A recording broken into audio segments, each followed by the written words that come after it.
semuanya, Assalamualaikum warahmatullahi wabarakatuh. Kembali lagi di channel YouTube Dewi Paramita.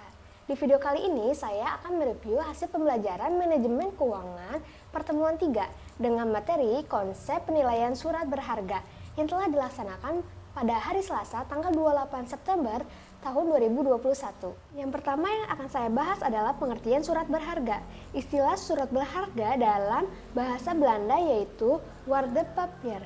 Waarde artinya nilai, dan dalam kitab undang-undang hukum artinya berharga, sedangkan papier artinya kertas berharga. Di samping itu terdapat beberapa istilah lain dari surat berharga yaitu commercial papers dan negotiable instrument.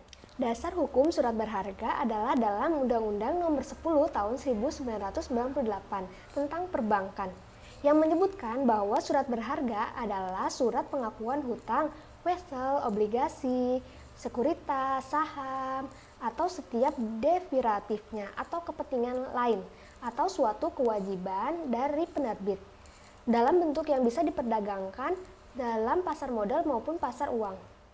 Jadi surat berharga itu adalah sebuah dokumen yang diterbitkan oleh penerbit sebagai pemenuhan suatu prestasi berupa pembayaran sejumlah uang sehingga berfungsi sebagai alat bayar kepada pihak-pihak para pemegang surat. Selanjutnya ada macam-macam surat berharga seperti cek, wesel, surat sanggup atau promis, kwitansi, bilet giro, commercial paper, obligasi, surat utang negara, dan surat sekuritas. Surat-surat berharga yang telah saya sebutkan tadi diperdagangkan di pasar modal dan bagi penjual akan mendapatkan keuntungan tetapi harus menunggu jangka waktunya. Selanjutnya ada pengertian penilaian. Penilaian adalah proses penentuan harga sekuritas atau aktiva modal. Penilaian terhadap surat berharga sangat penting untuk menentukan kewajaran harga nilai atau suatu aset. Dan inti dari penilaian adalah proses penilaian kita terhadap investasi yang kita lakukan akan menguntungkan atau tidak. Pembahasan yang selanjutnya mengenai obligasi. Obligasi adalah surat utang yang dikeluarkan oleh perusahaan atau negara. Obligasi memiliki ciri, yaitu pembayaran bunga yang bersifat tetap pada setiap periodenya. Maksudnya, setiap periode bunga yang didapatkan adalah sama. Contohnya, harga obligasi Rp1.000.000 dengan bunga 10% per tahun, maka tiap tahun akan bertambah Rp50.000. Adapun jangka waktu jatuh tempo yang bermacam-macam, mulai dari 1 tahun sampai 10 tahun. Sedangkan obligasi yang memiliki masa jatuh tempo tidak terbatas disebut dengan konsul. Adapun istilah kunci dalam obligasi, yaitu yang pertama ada nilai nominal. Nilai nominal adalah harga yang tercantum pada surat obligasi. Misalnya, harga 1 lembar obligasi yaitu Rp100.000, maka itulah nilai nominalnya. Yang kedua ada kupon tingkat bunga. Kupon tingkat bunga adalah tingkat bunga yang akan dibayarkan oleh pihak penerbit. Misalnya, perusahaan menerbitkan obligasi dengan kupon tingkat bunga 20% yang dibayarkan tiap tahun selama 10 tahun. Pemegang obligasi akan memperoleh bayaran sebesar 20% dikali Rp1.000.000 sama dengan Rp200.000. Yang ketiga ada jatuh tempo. Suatu obligasi biasanya ditetapkan dalam satuan tahun. Selanjutnya ada model penilaian obligasi. Jadi sebelumnya kita harus memiliki tabel PVIPA dan PVIF terlebih dahulu, seperti berikut. Ini adalah tabel PVIPA. Dan ini adalah tabel PVIF. Selanjutnya ada rumus penilaian obligasi, yaitu VB sama dengan I dalam kurung PVIPA, K, N ditambah M dalam kurung PVIF, K, N. Adapun VB adalah nilai obligasi. K adalah kupon atau suku bunga yang berlaku. I adalah pembayaran bunga obligasi. M adalah nilai nominal obligasi. Dan N adalah periode. Selanjutnya ada contoh kasusnya, yaitu PTX pada tanggal 1 Januari tahun 2000 menerbitkan obligasi dengan per value Rp10 juta dengan bunga 14% dan masa edar 10 tahun dan bunga obligasi dibayar tahunan. Berapakah nilai nominal yang harus dikembalikan pada akhir tahun? Dan jawabannya adalah per value sama dengan Rp10 juta. K sama dengan 14%, desimal 0,14. N sama dengan 10. Yang pertama yang kita lakukan adalah mencari bunga tahunan, yaitu I sama dengan 10 juta ribu rupiah dikali 14% sama dengan 1.400.000 rupiah. Selanjutnya mencari VB, yaitu sama dengan I dalam kurung PViva, K, N ditambah M dalam kurung PVIF, K, N sama dengan 1 juta ribu rupiah dikali 5,221 ditambah 10 juta ribu rupiah dikali 0,269. Hasilnya adalah 9.999.400 dibulatkan menjadi 10 juta ribu rupiah. Angka dari 5,221 dan 0,269 diperoleh dari tabel yang telah saya tampilkan tadi. 5,221 adalah PViva dan 0,269 adalah PVIF. Selanjutnya ada premi resiko. Premi resiko terdapat 4 macam, yaitu yang pertama premi maturity, yaitu semakin tinggi jatuh tempo akan semakin tinggi tingkat keuntungan yang dihasilkan. Yang kedua, premi kebangkrutan, yaitu perusahaan yang mempunyai resiko bangkrut akan meningkatkan tingkat keuntungan yang diisyaratkan. Yang ketiga ada premi likuiditas, adalah perusahaan yang memiliki kesulitan likuiditas akan meningkatkan tingkat keuntungan yang diisyaratkan. Dan yang terakhir ada premi inflasi, yaitu inflasi meningkat akan membawa tingkat suku bunga bebas risiko meningkat. Selanjutnya ada contoh kasus berdasarkan soal sebelumnya dengan nilai nominal 10 juta ribu rupiah dengan suku bunga 14% dan masa edar 10 tahun. Bunga obligasi dibayar tahunan. Jika tingkat pengembalian diharapkan 12% dan 16%, hitunglah menggunakan rumus nilai obligasi. Yang pertama adalah jawaban yang telah kita hitung sebelumnya bahwa nilai VB-nya adalah 10 juta ribu rupiah.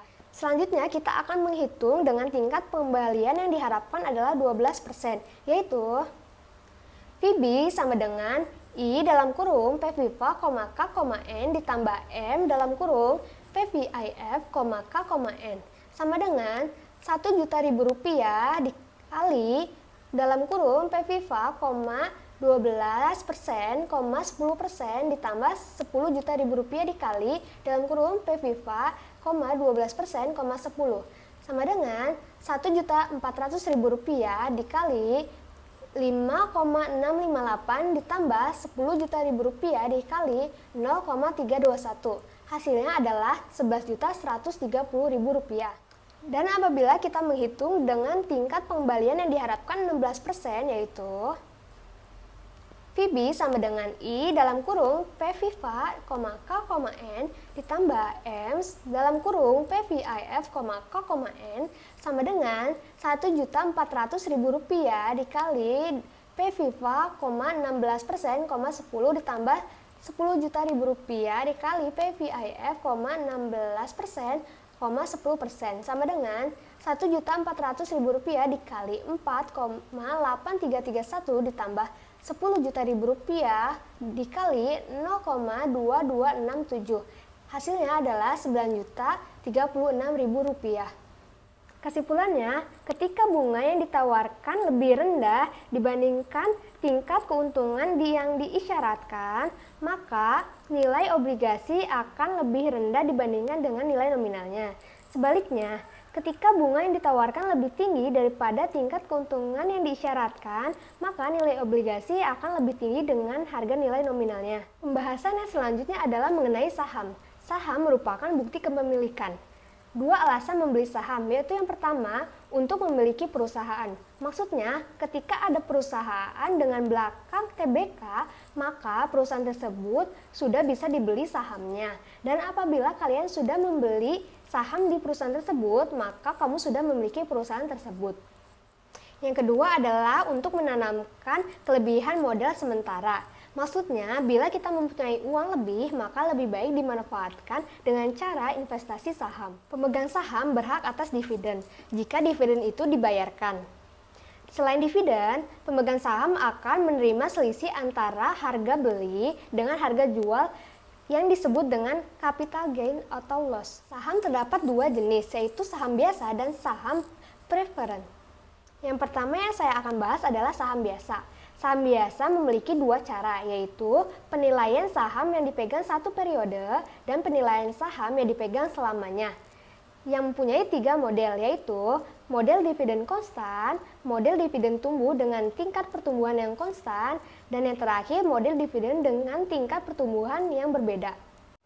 Selanjutnya ada penilaian saham yang dipegang satu periode, yang mempunyai rumus seperti berikut. Adapun PV adalah harga saham yang pantas. D1 adalah dividen yang akan dibayar 1 tahun mendatang. P1 adalah harga saham 1 tahun mendatang.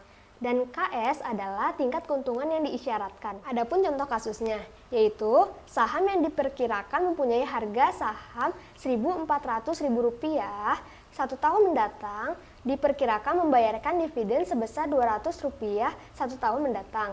Tingkat keuntungan yang diisyaratkan adalah 20%. Berapakah harga yang pantas untuk saham tersebut? Jawabannya adalah PV sama dengan D1 per dalam kurung 1 ditambah KS pangkat 1 ditambah P1 per dalam kurung 1 ditambah KS pangkat 1 PV sama dengan 200 per 1 ditambah 0,2 pangkat 1 ditambah 1400 per 1 ditambah 0,2 pangkat 1. PV sama dengan 1600 per 1,2 sama dengan Rp1.333,3.000. Selanjutnya ada penilaian saham yang dipegang selamanya. Yang pertama, model dividen konstan. Model ini menghasilkan dividen tidak tumbuh dan saham dipegang selamanya. Dengan rumus P0 sama dengan D per KS. Yang kedua ada model dividen tumbuh dengan tingkat pertumbuhan yang konstan. Biasanya perusahaan membayarkan dividen yang tumbuh sehingga dapat diharapkan akan tumbuh dengan tingkat pertumbuhan tertentu yang diharapkan konstan. Dengan rumus P0 sama dengan D per dalam kurung KS dikurang G. Dan yang ketiga ada model dividen tumbuh dengan tingkat pertumbuhan yang tidak konstan. Dalam model ini, saham diasumsikan tumbuh cepat pada tahun-tahun awal dan melambat dengan konstan selamanya. Dan yang terakhir ada penilaian saham preferen. Saham preferen merupakan gabungan antara saham dan obligasi. Saham preferen membayarkan dividen tetapi dibayarkan berdasarkan persentase dari nominal saham preferen. Adapun rumusnya yaitu PV sama dengan D per KP. Sekian dari review yang telah saya jelaskan di video kali ini. Mohon maaf bila masih ada kekurangan dalam hal penyampaian ataupun isi materi itu sendiri. Kurang lebihnya mohon maaf. Wassalamualaikum warahmatullahi wabarakatuh.